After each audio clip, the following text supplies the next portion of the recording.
नीतीश जी से भाजपा सरकार और केंद्र सरकार का और मोदी जी को डर हो गया है। अब चर्चा तेलंगाना में नीतीश जी का कर रहे हैं, तो चर्चा राजस्थान के चुनाव प्रचार में कर रहे हैं, आप मध्य प्रदेश में कर रहे हैं, छत्तीसगढ़ में कर रहे हैं। चुनावी स्टंट तब न माना जाएगा जब हम आज मांग रहे हों। माननीय मुख्यमंत्री जी का 18 साल के कार्यकाल में 10 साल से ये मांग कर रहे हैं कि विशेष राज्य का दर्जा मिलेगा तो बिहार और तेजी से आगे बढ़ पाएगा। सेकेंड मंडल के मसीहा बने नीतीश कुमार जी। बिहार को विशेष राज्य का दर्जा मिले, जदयू ने इस मांग को एक बार फिर से मजबूत कर दिया है। दूसरी पार्टियां जो जेडीयू और आरजेडी के विपक्ष में हैं, उनका कहना है कि यह चुनावी शिगुफा है और इसका धरातल पर कोई मतलब नहीं है। अभी हमसे बात करने के लिए मौजूद हैं रफीगंज के पूर्व विधायक अशोक सिंह जी। बहुत बहुत स्वागत है सर आपका। आपकी सरकार ने फिर से ये मांग शुरू कर दी है कि बिहार को विशेष राज्य का दर्जा दिया जाए। वहीं जो विपक्षी दल हैं आपके, वो कह रहे हैं ये कुछ भी नहीं है, चुनावी शिगुफा है। आप क्या कहें? नहीं, देखिए, हमारे नेता आदरणीय बिहार के मुख्यमंत्री श्री नीतीश कुमार जी हमेशा ये बात को रखते हैं कि हम गरीब राज्य हैं, संसाधन कम है, हम अपने संसाधन से जितना हो सकता है बिहार को आगे लाने में काम कर रहे हैं, प्रयास कर रहे हैं और आगे लाए भी, विकास भी हुआ। लेकिन चुनावी स्टंट तब न माना जाएगा जब हम आज मांग रहे हों। हम तो माननीय मुख्यमंत्री जी का 18 साल के कार्यकाल में 10 साल से ये मांग कर रहे हैं। आप समझिए कि 2010 से पहले की ये मांग है कि विशेष राज्य का दर्जा मिलेगा तो बिहार और तेज़ी से आगे बढ़ पाएगा और हमारे कर्मचारियों को और लाभ मिलेगा, यहाँ के लोगों को लाभ मिलेगा। पुल पुलिया, सड़क, बिजली, हर घर नल से जल तो पहुँचाने का काम माननीय मुख्यमंत्री जी ने कर ही दिया। बुनियादी सुविधाएं जो बिहार में पीछे थी, नहीं थी, वो तो पहुँचाने का काम हुआ ही अपने संसाधन से। जो मेरा हक है, जो यहाँ के लोग जो टैक्स देते हैं, यहाँ के जो मेरा टैक्स का हिस्सा है, वो केंद्र सरकार उसमें देने में भी आनाकानी करती है। जो बिहार का हिस्सा है 60-40, 40-60 जो भी रेशियो हो। लेकिन हमारी ये चुनावी स्टंट कैसे गाई दो? हम 10 साल 15 साल से हम लोग ये मांग कर रहे हैं। हम लोगों ने अभियान चलाया, जनता दल यू ने अभियान चलाने का काम किया, नाखून बाल सब आम लोगों ने कटवा करके केंद्र सरकार को भेजने का काम किया। पहले ही जब कांग्रेस की सरकार थी तब से ये मांग है, कोई भाजपा की सरकार केंद्र में अभी की मांग थोड़ी है। तो ये अब नहीं देना चाहते हैं, नियम बताना चाहते हैं, उस पर टालना चाहती है केंद्र सरकार, वो अलग विषय है। लेकिन हम लोग इस अभियान को माननीय मुख्यमंत्री जी ने घोषणा किया है, बोला है, तो हम लोग जनता दल यू और ये गठबंधन की सरकार, आप देखिएगा, हम लोग आंदोलन अगले महीना से शुरू करेंगे और एकदम हर एक पंचायत लेवल तक ये मांग को आम जन तक पहुंचाने का काम करेंगे कि केंद्र सरकार जो सोई हुई है, बिहार के हिस्सा भी नहीं दे पा रही है, न विशेष राज्य का दर्जा पर विचार कर रही है, तो उसको इतना हम लोग तेज करेंगे आंदोलन कि केंद्र सरकार बाध्य होगी कि बिहार को विशेष राज्य का देना पड़ेगा केंद्र सरकार को। यह अभियान हम लोग अगले महीना से आम जनता के बीच में लेके जा रहे हैं। लेकिन सर, फंड तो मिलता है, चलिए विशेष राज्य का दर्जा नहीं मिला, लेकिन फंड तो मोटे मोटे मिलते हैं प्रदेश को। आप बताइए, मोटे मोटे किस तरह के फंड मिलते हैं? आप दूसरे राज्यों की तुलना करिए। यूपी, आप बगल के यूपी आप देख लीजिए, कितना एक्सप्रेसवे वहाँ हर एक शहर से जोड़ दिया गया। आप बिहार में बताइए, गिने चुने एक्सप्रेसवे का निर्माण अभी शुरू भी नहीं हुआ है। यहाँ औरंगाबाद दरभंगा एक्सप्रेसवे था, वो उसको अब आमस गया आमस से शिफ्ट कर दिया गया। तो खैर, एक्सप्रेसवे तो आप उंगली पे गिन लीजिएगा कि 1 या 2 बिहार से कनेक्टिविटी करने के लिए एक्सप्रेसवे मिला है। और यूपी का तुलना कर लीजिए। तो हॉस्पिटल या यूनिवर्सिटीज, इनके लिए तो मिला है। नहीं, देखिए, बिहार के साथ केंद्र सरकार के सौतेलापन बर्दाश्त नहीं किया जाएगा।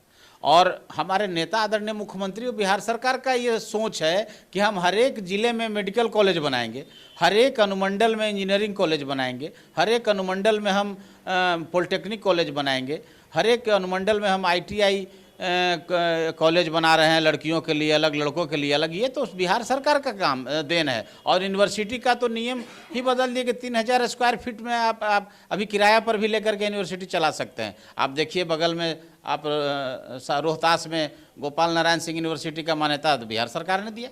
तो हमारे नेता आदरणीय नीतीश कुमार जी जितना संसाधन और जो सोच है, दूरदर्शी सोच, उसके तहत यूनिवर्सिटी हो, मेडिकल कॉलेज हो, इंजीनियरिंग कॉलेज हो, सब आपको जिला और अनुमंडल में देखने को मिल रहा है। हमारे के यहाँ भी औरंगाबाद इंजीनियरिंग कॉलेज अर्थुआ में हमारे रफीगंज विधानसभा में खुला है। तो ये है। पहले भी सर नीतीश जी ने कई बार केंद्र से विशेष राज्य का दर्जा देने की मांग की है, नहीं मिला है। कई बार उन्होंने पार्टी छोड़ा भी है, जो संगठन था उससे अलग भी हुए हैं। क्या लग रहा है कि इस बार उनकी मांग मान ली जाएगी? अगर नहीं मानी जाएगी, केंद्र नहीं मानती है, जैसे उन्होंने अलायंस को ख़त्म किया है कई बार, नीतीश जी ने कहा कि भाई हमें विशेष राज्य का दर्जा चाहिए, बिहार का विकास तब होगा जब विशेष राज्य का दर्जा मिलेगा, जब हमें फंड मिल पाएंगे तो हम विकास कर पाएंगे। सरकार ने बात नहीं मानी या जो भी बात रही हो, उन्होंने संगठन को छोड़ दिया। अब एक बात ये हो रही है कि नीतीश कुमार जी की अगर ये बात केंद्र मान ले रही है तो उनका स्टैंड क्या होगा, और अगर नहीं मान रही है इस बार भी, चूँकि ये पिछले 15 सालों से ये मांग चल रही है इनकी, अगर इस बार भी नहीं मांग रही है तो फिर इनका स्टैंड क्या होगा? नहीं मानेगी केंद्र सरकार तो हम लोग आंदोलन करेंगे, जनता दल युवा आंदोलन करेगी और मानने के लिए बाध्य करेंगे कि बिहार इस देश का, बिहार जब विकास करेगी और बिहार राज्य जब आगे बढ़ेगा तभी देश आगे बढ़ेगा। इसलिए ये तो मानना ही पड़ेगा और बाध्य करेंगे हम लोग मानने के लिए। और रही बात आप गठबंधन बदलने की बात आपने की, मैं आपको बता दूं, मैं भुक्तभोगी हूँ कि इस बार हम लोगों ने गठबंधन नहीं बदला।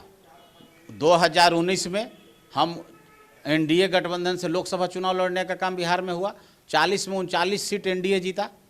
20 में क्या हो गया कि हम 75-78 से हम 43 पे आ गए। तो हमारे साथ तो विश्वासघात हुआ, दोस्ती में दुश्मनी निभाया गया।